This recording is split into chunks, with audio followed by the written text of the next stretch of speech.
দর্শক, কিছুক্ষণ আগে যেমনটি জানাচ্ছিলাম যে পুরো রাজধানী কিন্তু এখনো কিছুটা বৃষ্টিপাতের সম্মুখীন হচ্ছে এবং একই সাথে বিভিন্ন এলাকা এখনো জলমগ্ন অবস্থায় রয়েছে।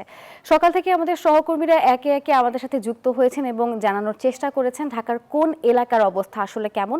এবারও তার ব্যতিক্রম নয়, আমাদের সহকর্মীরা একে একে আমাদের সঙ্গে যুক্ত হবেন এবং তাদের কাছ থেকে আমরা জানবো এই যে এলাকার এমন দুর্ভোগ, তার ঘটনার পিছনে আসলে এলাকাবাসী কি বলছেন এবং একই সাথে আবহাওয়া অধিদপ্তরও এই বিষয়ে কি বলছেন। আমরা শুরুতেই যাব সহকর্মী রাশেদ রায়হানের কাছে, যুক্ত হব রাশেদের সঙ্গে। রাশেদ, নিশ্চয়ই শুনতে পাচ্ছেন, আপনি আমাকে একটু জানাবেন কোন এলাকাতে আছেন এবং ঢাকার জলাবদ্ধতার ফলে এই যে জনদুর্ভোগ তার চিত্র আপনি সকাল থেকে কেমন দেখেছেন এবং এখন একটু দেখাবেন।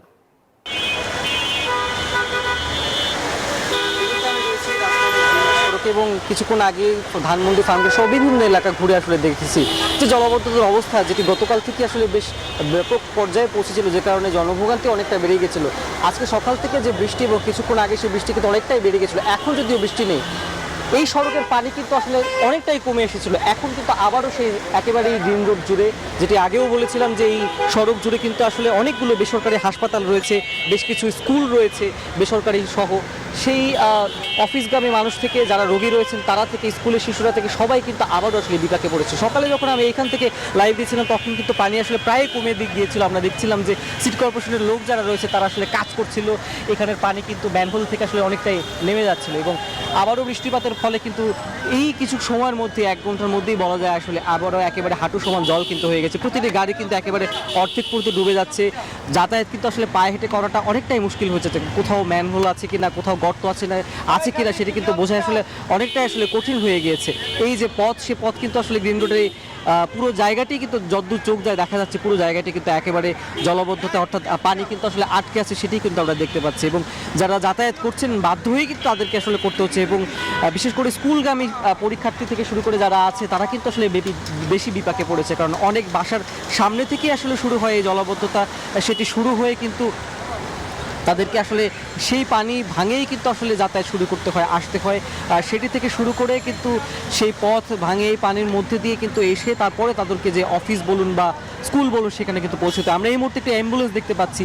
এই ধরনের জরুরি সেবাগুলো যে প্রতিষ্ঠানগুলো রয়েছে তারাও কিন্তু আসলে বিপাকে পড়েন। অ্যাম্বুলেন্স থেকে শুরু করে যত ধরনের আসলে সমস্যা হচ্ছে সবাইকে চলে ভুগছেন, এখনও কিন্তু জলবদ্ধতা ভোগাচ্ছে।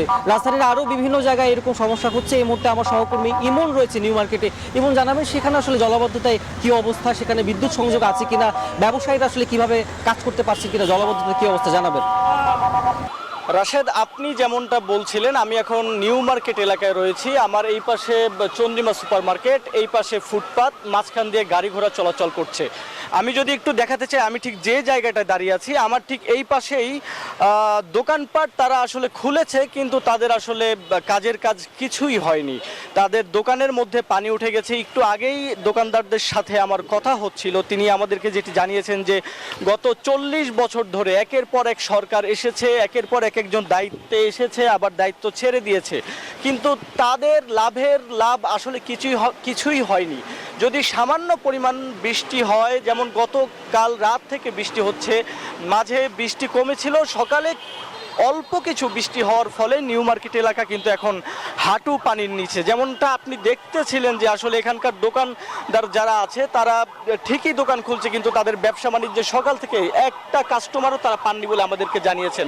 এছাড়া আমরা দেখতে পাচ্ছি যে যারা আসলে কলেজগামী শিক্ষার্থী আছেন, স্কুলগামী শিক্ষার্থী আছেন, তারা এই পানির ভিতর দিয়ে যাতায়াত করছেন, পানির ভিতর দিয়ে গাড়ি চলছে, পানির ভিতর দিয়ে প্রাইভেট কার চলছে, রিক্সা চলছে এবং শিক্ষার্থী যারা আছে তারা কিন্তু হেঁটেই এই রাস্তা পারাপার হচ্ছেন। কিন্তু সকলেরই মনে একটাই প্রশ্ন যে বাংলাদেশের এই সমস্যা আসলে কবে সুরাহা হবে এবং এ বিষয়ে সরকার যেন দ্রুত পদক্ষেপ নেয়। ইমন এবং রাশেদ, ধন্যবাদ আপনাদের।